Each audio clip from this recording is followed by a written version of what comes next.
Eduardo Cunha, Rodrigo Maia, Arthur Lira. Desde o impeachment de Dilma Rousseff, em 2016, a figura do presidente da Câmara dos Deputados ganhou um poder extraordinário. No governo Temer, que antes era chamado de baixo clero, se unificou como centrão e foi alçado ao centro do debate político. Com Jair Bolsonaro veio o derrame de dinheiro, com um orçamento secreto e as famosas emendas PIX. Agora, muito mais poderosos e autônomos do que antes, os deputados sabem que a escolha do presidente pode ditar toda a relação com o executivo e judiciário, além de forçar o governo Lula a adotar uma postura mais reativa na composição com o parlamento. Nos corredores de Brasília, Arthur Lira já articula a sucessão, e nomes como Hugo Mota, Omar Nascimento e Antônio Brito tentam colecionar apoios para se viabilizarem ao cargo.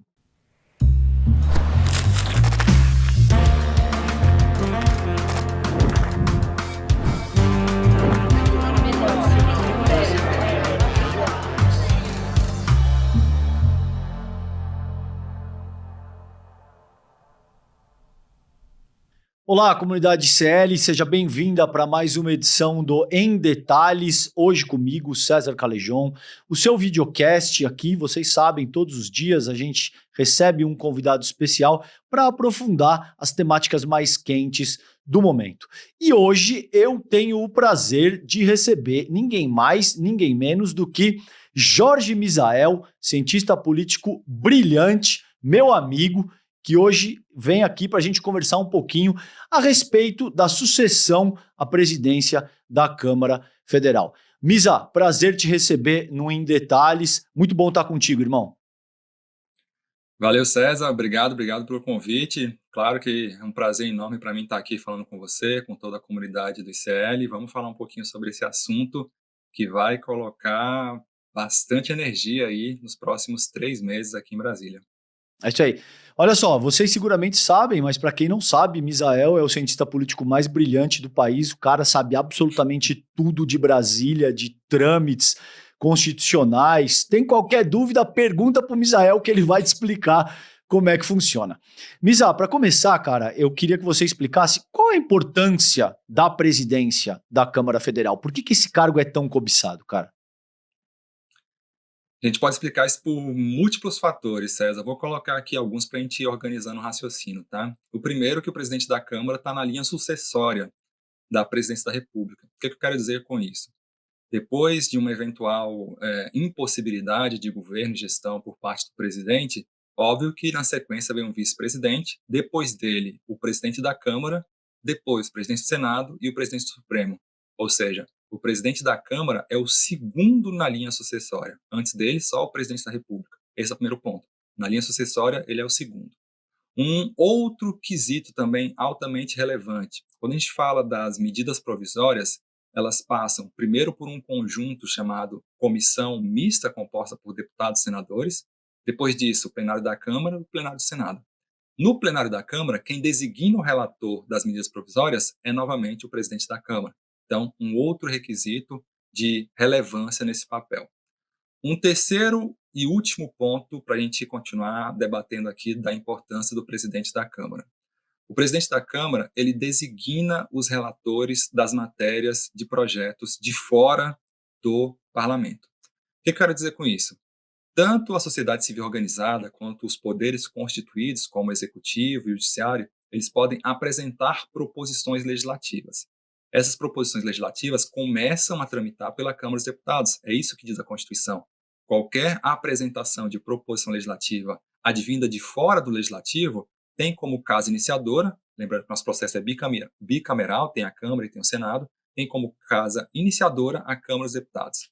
E a importância da Câmara dos Deputados como casa iniciadora é que dá ao presidente da Câmara um poder maior, porque ele tanto diz no despacho para onde essas matérias vão passar, ou seja, quais são as comissões que essa proposição vinda de outros poderes vai passar, quanto também interfere na relatoria ou eventualmente até mesmo nomeia a relatoria dessas matérias em plenário. Existem duas figuras centrais, César, para a gente entender o processo legislativo.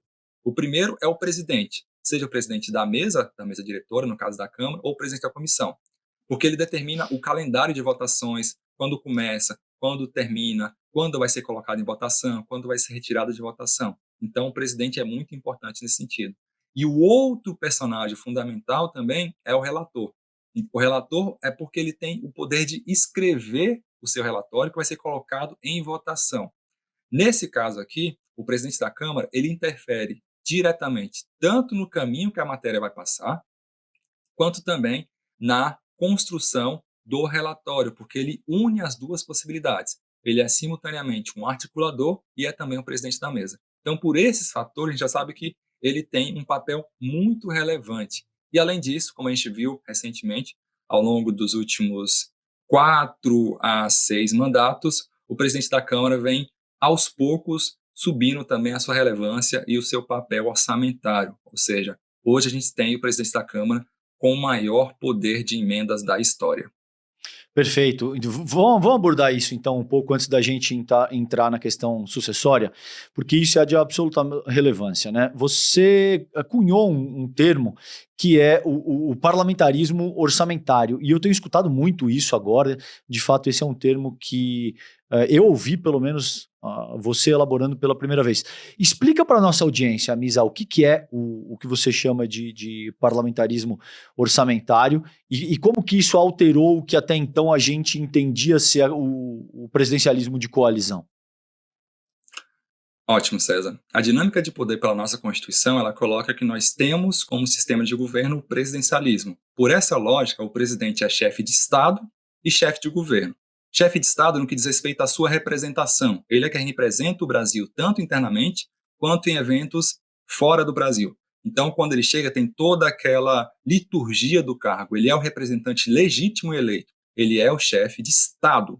Então, ele, como chefe de Estado, tem que ser cumprido todos os protocolos de segurança e também protocolos nacionais que requer essa posição.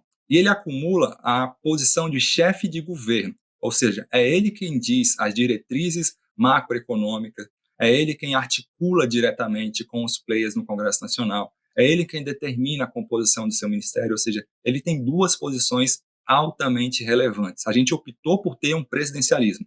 O presidencialismo de coalizão, como foi colocado no Brasil, é um termo que vem da década de 80, que dizia o seguinte: dado que no Brasil tem um pluripartidarismo, ou seja, muitos partidos disputando espaço no Congresso Nacional, esses muitos partidos acabam por ter possibilidade eleitoral e, ao ascender ao parlamento, eles começam a disputar muito as posições estruturais.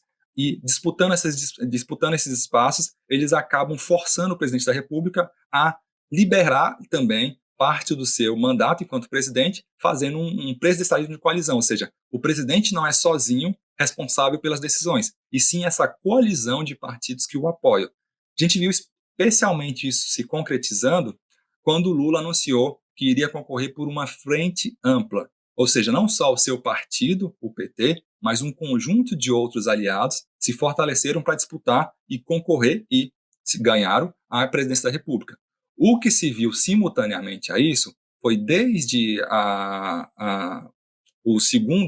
segunda eleição de Dilma Rousseff, que por atrito direto e até mesmo por uma falta de rigor técnico e ético, em alguma medida, e moral, do presidente Eduardo Cunha, ele começou a pegar parte do orçamento para que os parlamentares tivessem a possibilidade de fazer as suas aplicações diretas sem passar por uma hierarquização do presidente da República. É como se cada um dos deputados tivesse a possibilidade de ter um recurso para dizer como isso iria ser aplicado.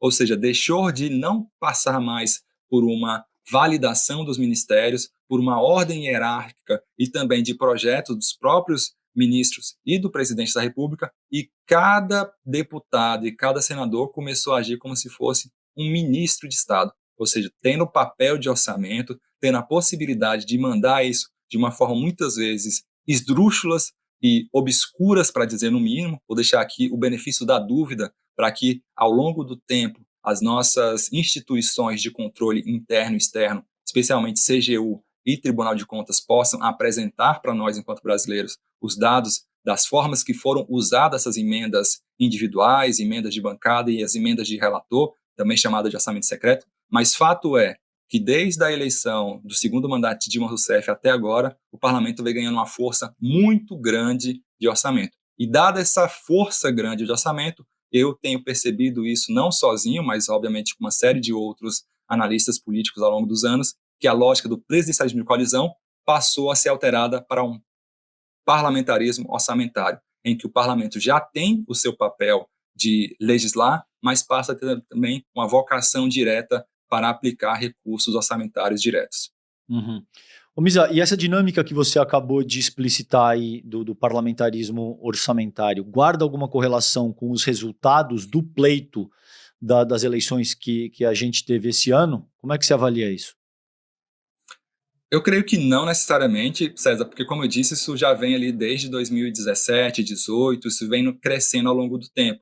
Porque primeiro se alterou a Constituição Federal para dizer que uma parte das emendas parlamentares seriam de aplicação obrigatória, porque antes não era assim, tá? Os parlamentares apontavam a emenda e o presidente da República poderia liberar ou não, a depender do seu grau de interesse, a depender também da prioridade do governo.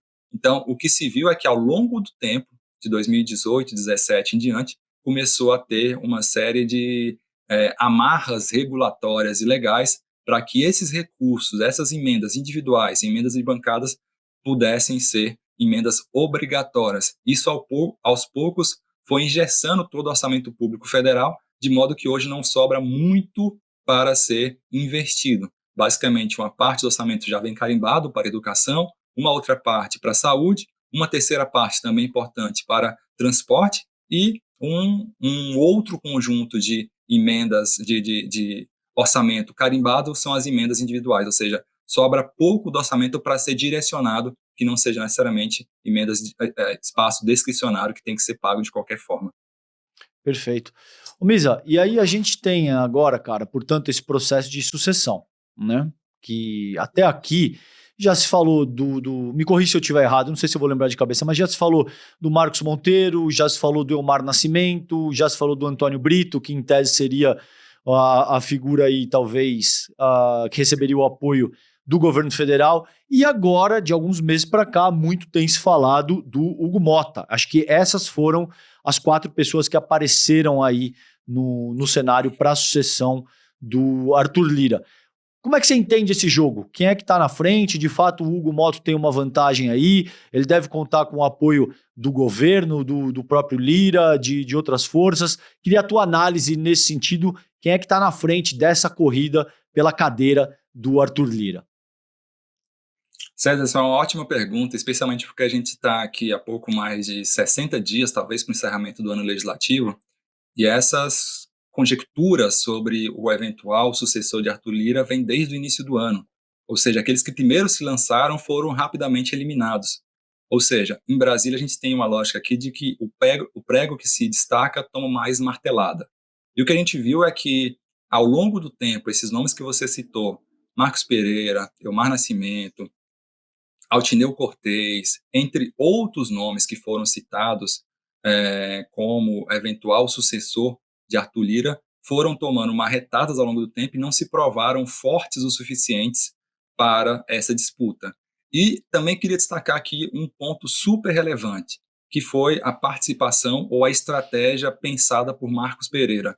Marcos Pereira é o atual vice-presidente da Câmara dos Deputados, ele também é o presidente do Republicanos, e também, óbvio, por ser presidente do Republicanos, ele também tem uma relação direta com o atual pleiteante aí com maior chance de sucesso hoje, Hugo Mota.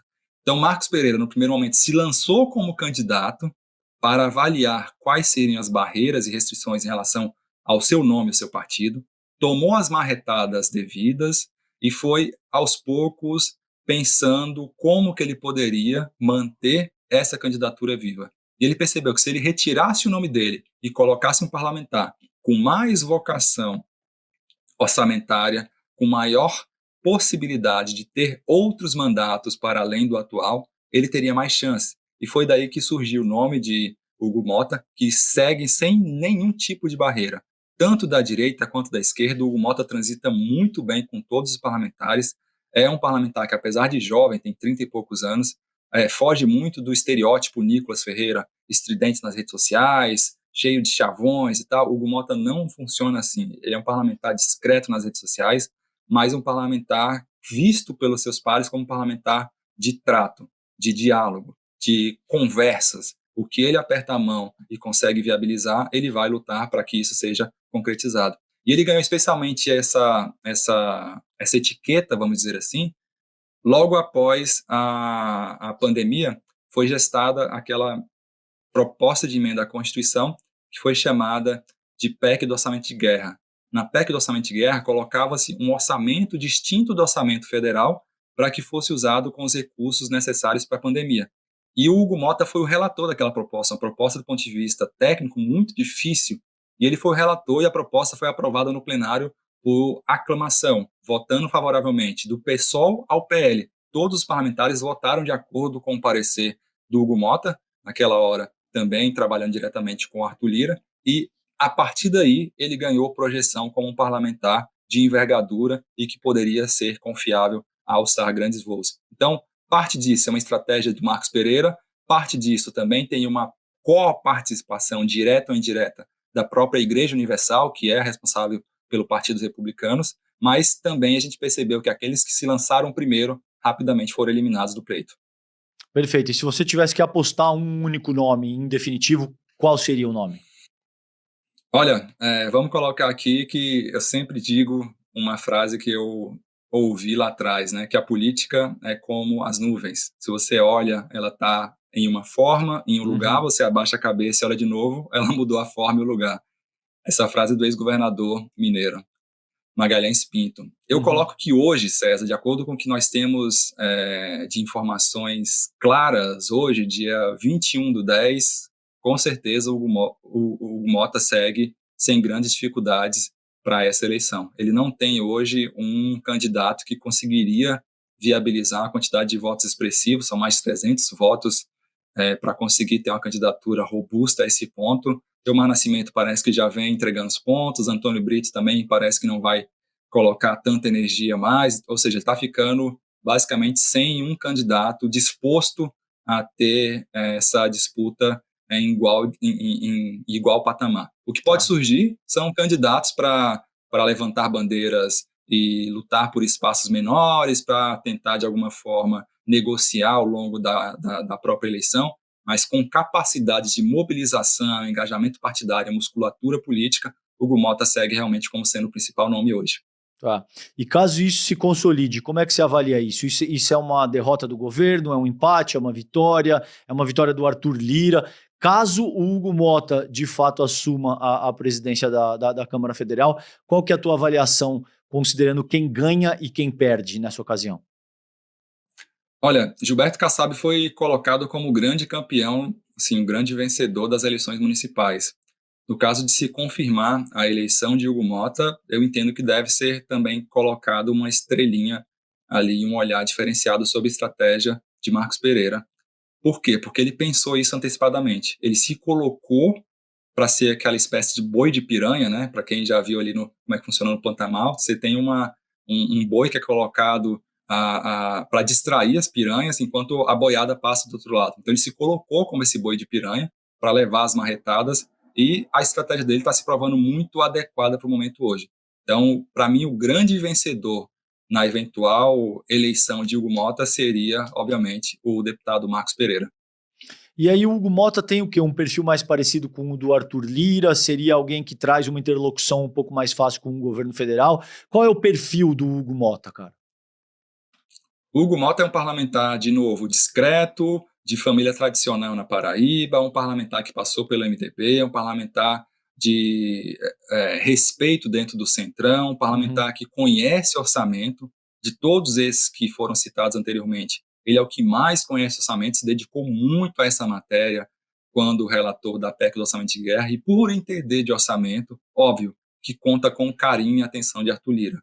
Arthur Lira, como eu disse no texto que saiu no ICL Notícias hoje, a disputa que vai ter a partir de agora, nesse último trimestre, vai ser uma disputa eminentemente em torno do orçamento. E, em torno de orçamento, óbvio que o nome de Hugo Mota é o nome que mais tem interesse dos parlamentares, porque eles não querem perder a sua capacidade de emendas discricionárias. Eles não querem perder a obrigatoriedade das emendas, de que as emendas sejam pagas. Então, Hugo Mota segue sendo um parlamentar que conta com esses apoios e conta com esse diferencial. Ele entende de orçamento bastante, ele é respeitado no Centrão, ele vem de família tradicional e ele não é um parlamentar estridente nas redes sociais, é algo que incomoda o próprio Arthur Lira atualmente, e ele não compactua com esse tipo de manifestação à la Nicolas Ferreira e outros que seguem por esse caminho. Perfeito. Misa, a gente está caminhando aqui para os 5, 7 minutinhos finais, mas tem um tema que eu quero explorar contigo, que foi levantado, inclusive, no debate aqui no próprio ICL que a gente teve na semana passada, e é um tema que eu acho super pertinente, e eu quero aproveitar a tua presença, considerando tudo aquilo que você conhece, entende dos trâmites de Brasília, as correlações de força, inclusive de como a capital federal funciona. Existe toda essa crítica de que talvez o governo Lula estivesse conciliando demais. Não é uma pergunta retórica, tá? De fato, eu quero te ouvir a respeito disso. Você acha que o governo Lula está entregando mais do que seria necessário? Você acha que o governo Lula está fazendo uma estratégia pragmática que de alguma forma desagrada parcelas da esquerda, mas é fundamental para sobreviver e de fato seria algo importante para fazer a manutenção do poder? Como é que você entende tudo isso, cara? Olha, César, eu fui talvez um dos primeiros a dizer, quando o presidente Lula foi eleito, de que seria um governo de sobrevivência. Cada semana deveria ser comemorada. Por quê? Porque se a gente pega o histórico de votações na Câmara dos Deputados, dos 513 deputados, César, em torno de 110 a 115 deputados, no máximo, votam consistentemente com o governo. Uma parte ali, em torno de 230, 250, votam seguindo os encaminhamentos e os tratos de Arthur Lira e o Centrão. Uma outra parte vai ser sempre obstrução e também oposição, ali em torno de 100 deputados. O que eu quero dizer? O governo Lula não é um governo eminentemente e caracterizado por vocações trabalhistas, socialistas, de forma originária. Ele foi eleito através de uma frente ampla, com a composição com uma dúzia de partidos, das mais diferentes colorações partidárias, e ele precisa, de alguma forma, sobreviver esses 4 anos e tentar buscar a viabilização de resultados práticos, reais e factuais nesse momento. Então, é um governo de resistência. Eu não acho que que esteja ocorrendo algum tipo de exageros na tentativa de conciliar. Ele precisa sobreviver e precisa dialogar com o Pacheco, precisa dialogar com Arthur Lira, porque sabe que sozinho não vai conseguir. Se ele tiver que contar apenas com os 120 deputados que tem, nem mesmo um pedido de impeachment ele tem capacidade de sobreviver. Olha o número. É um número que não dá a ele as capacidades mínimas de exercer o governo. Essa é a realidade factual de hoje. O PT e a sua base aliada não têm tido números relevantes para garantir que o Lula seja o Lula, o que diz a sua história. Então, é importante perceber que as circunstâncias reais de hoje não dão margem para que se pense de uma outra forma, a não ser do ponto de vista pragmático. Qual é o parlamento que nós temos eleito hoje? É esse o parlamento, é essa composição. Como é que tem se manifestado? Tem se manifestado dessa forma, com essa correlação de força. Então, ele está seguindo aquilo que se espera para tentar sobreviver até o final do seu mandato.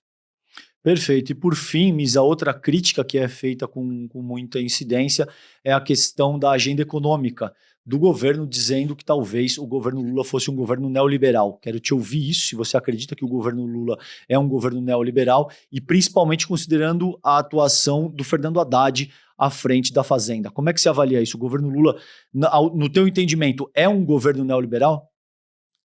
Não. Para responder objetivamente, não. Especialmente porque, se a gente vai olhar a evolução do liberalismo enquanto conceito histórico, o liberalismo tradicional, clássico, ele passou por mutações, até porque veio da primeira escola ali do século XVII, XVIII, seguiu para um segundo momento de atualização no pós-Segunda Guerra Mundial, mas ainda assim tinha alguns preceitos que eu não acho que cabem e que são necessariamente absorvidos pelo atual presidente da República, Luiz Inácio Lula da Silva, nem pelo seu ministro da Fazenda, Fernando Haddad. Seja porque as histórias deles enquanto ocupantes de cargos no primeiro escalão, não condizem com esses princípios do neoliberalismo, seja porque o que eles têm tentado, de alguma forma, afronta essas bases do neoliberalismo. E vou colocar algumas aqui para a gente pensar, tá?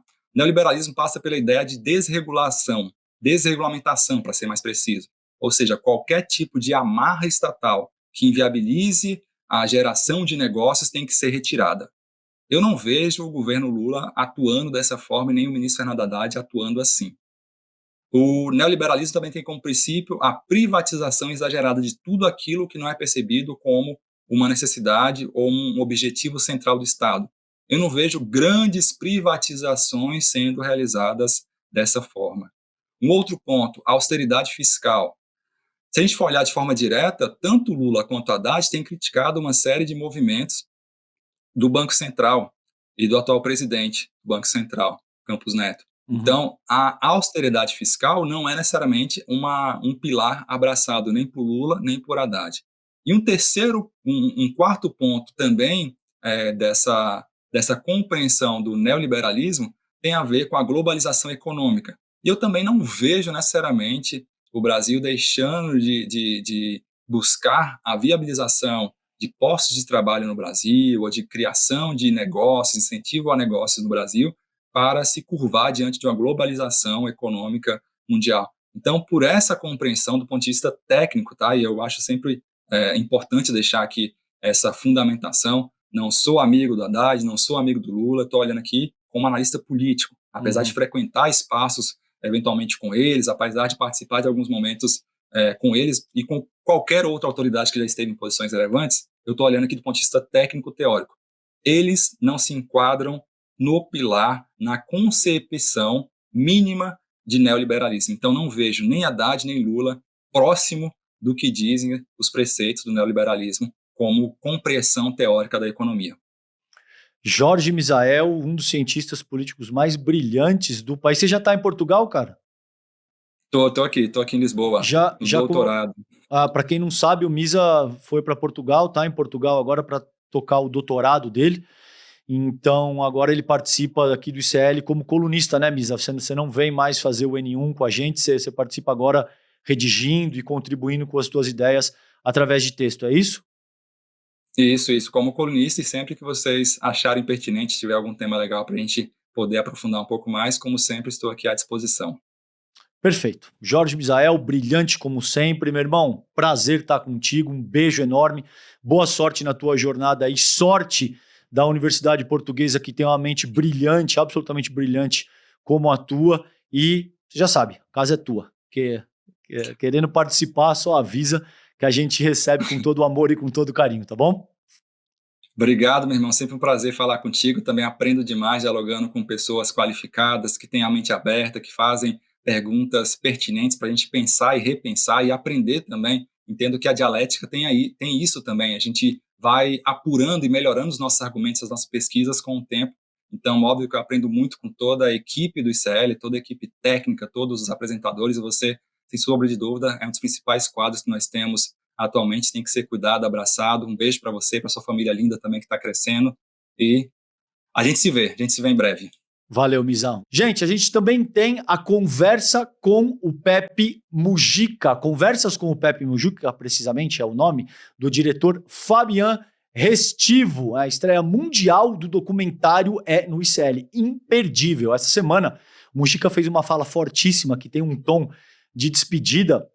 Ele disse que está lutando pela própria vida e fez uma fala emblemática ainda essa semana. E agora, quinta-feira, dia 31 de outubro, 20 horas, tem esse documentário, Conversas com Pepe Mujica, do diretor Fabian Restivo, tá bom? Então, gente, reserve seu ingresso grátis, tá? É só acessar emdetalhesicl.com.br e fazer a sua inscrição ali de graça, imperdível, esse documentário Conversas com Pepe Mujica, tá bom?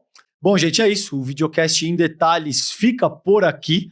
O próximo episódio vai ao ar amanhã, às 10h30 da manhã. Vocês sabem aí que vocês podem acompanhar toda a programação do ICL Notícias, sempre de segunda a sexta-feira. E você também pode acompanhar o Em Detalhes nas principais plataformas de áudio podcast. Fica disponível entre 6 e 7 horas da manhã, tá bom? Um beijo grande, fiquem bem. Tchau, tchau. Provavelmente você tem necessidade de trocar seu celular todo ano. Você acha que o seu computador não serve mais. Você acha que está fora da moda. E aí é consumo, consumo, consumo.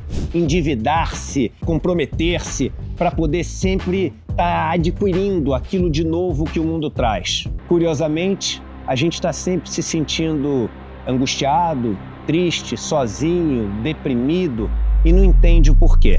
Uma das cabeças mais brilhantes do nosso tempo, uma das figuras políticas mais inspiradoras, fala muito sobre isso. A gente está falando de Pepe Mujica, ex-presidente do Uruguai. Ele foi o tema principal do escritor Fabián Restivo, quando escreveu essa obra, Conversas com Pepe Mujica. Essa obra originou um documentário, uma obra cinematográfica absolutamente maravilhosa e sensível, que leva o mesmo nome, Conversas com Pepe Mujica, e vai ser lançada mundialmente com exclusividade pelo Instituto Conhecimento Liberta, no dia 31 de outubro, às 8 horas da noite. E aí, a gente vai assistir um dos momentos mais lindos da nossa vida, partilhando ele com o Pepe Mujica. Um abraço e até lá!